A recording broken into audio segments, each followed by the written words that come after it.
Gracias, presidente. Este artículo 93 de la Ley de Presupuesto y Responsabilidad Hacendaria se refiere al Fondo Mexicano del Petróleo y es un asunto sumamente importante porque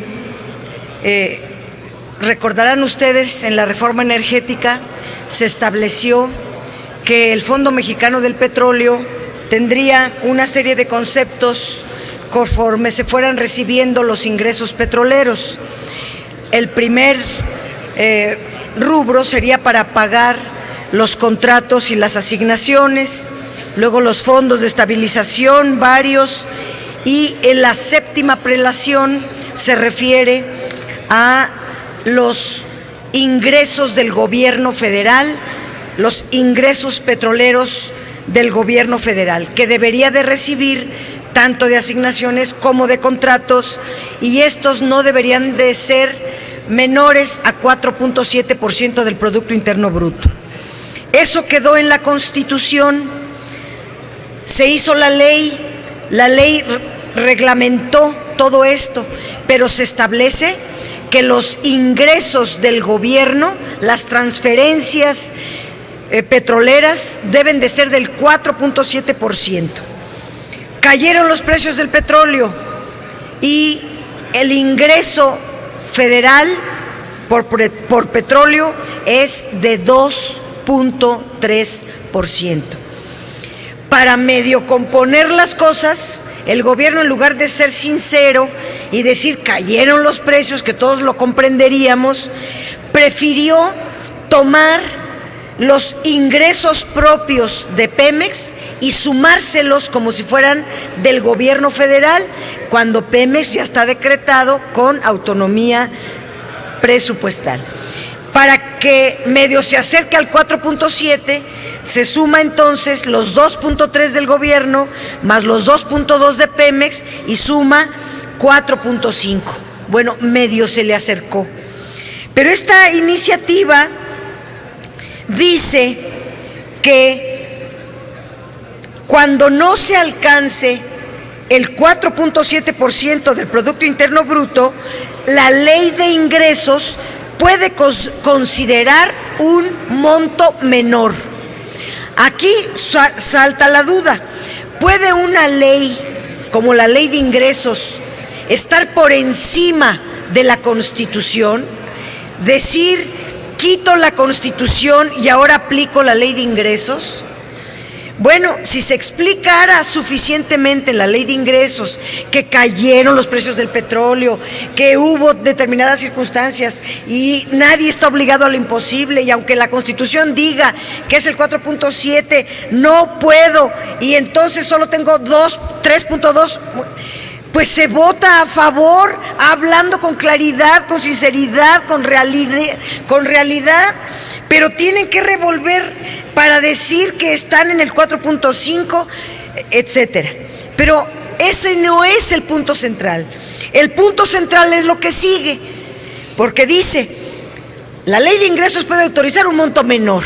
Está en duda si puede cambiar la Constitución, pero supongamos que sí. Pero luego dice, si se reciben recursos adicionales, entonces será para, y hace otra prelación. O sea, si hay recursos adicionales, pues es para que se cumpla con la Constitución del 4.7. Una cosa es que no pueda, porque se cayeron los precios del petróleo y nadie está obligado a lo imposible, y otra cosa es que habiendo recursos, se viole la Constitución y se destinen para otros conceptos que no están marcados en la Constitución del Fondo Mexicano del Petróleo, que tiene una prelación de 9 prelaciones. Primero los contratos, segundo los fondos, etcétera. Séptimo, la tesorería de la Federación. ¿Por qué esta ley va a cambiar la prelación que está en la Constitución referente al Fondo Mexicano del Petróleo? Pero fíjense para lo que quiere el gobierno los recursos adicionales. Primero, ¿cuáles son los recursos adicionales? Pues las coberturas y todos los 8,000 millones que están volando de Pemex, todo todo lo que dijimos en las leyes pasadas, esos son los recursos que no están desglosados en la ley de ingresos. A eso se refiere el gobierno. ¿Y para qué los quiere? Dice, para compensar el incremento del gasto no programable. ¿Cuál es el no programable? Pues las participaciones federales, la deuda pública, los requerimientos financieros, la deuda contingente, todo eso es el gasto no programable. Y dice, por concepto de participaciones federales.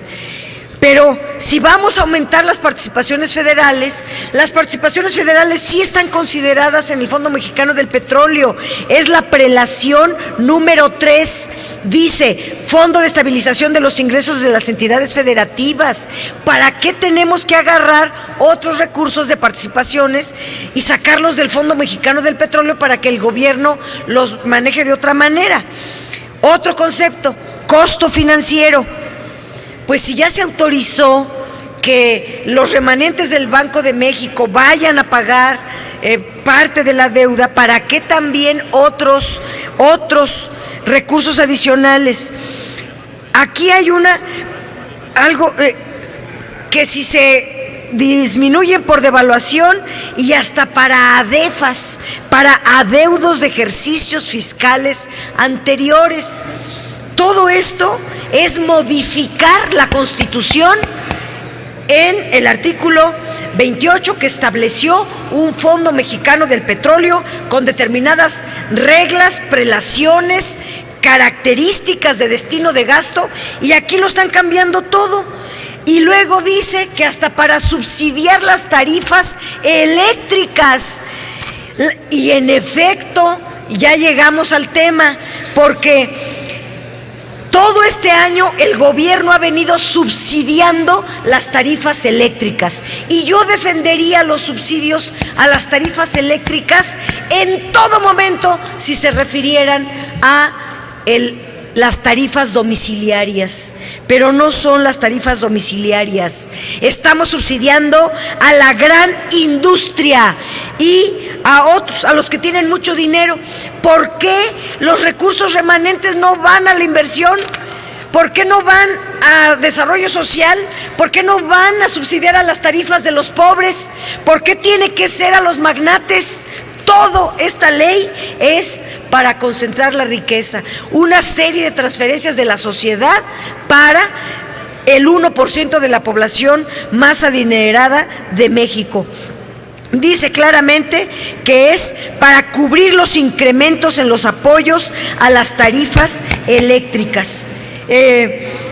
Y pues ya están pidiendo en el presupuesto 30,000 millones de pesos de subsidio para tarifas eléctricas. Y ahora también lo piden, se lo sacan del Fondo Mexicano del Petróleo y se lo dan a otro. Bueno, es solo una modificación, pero es demasiado profunda, es demasiado importante y es inaceptable.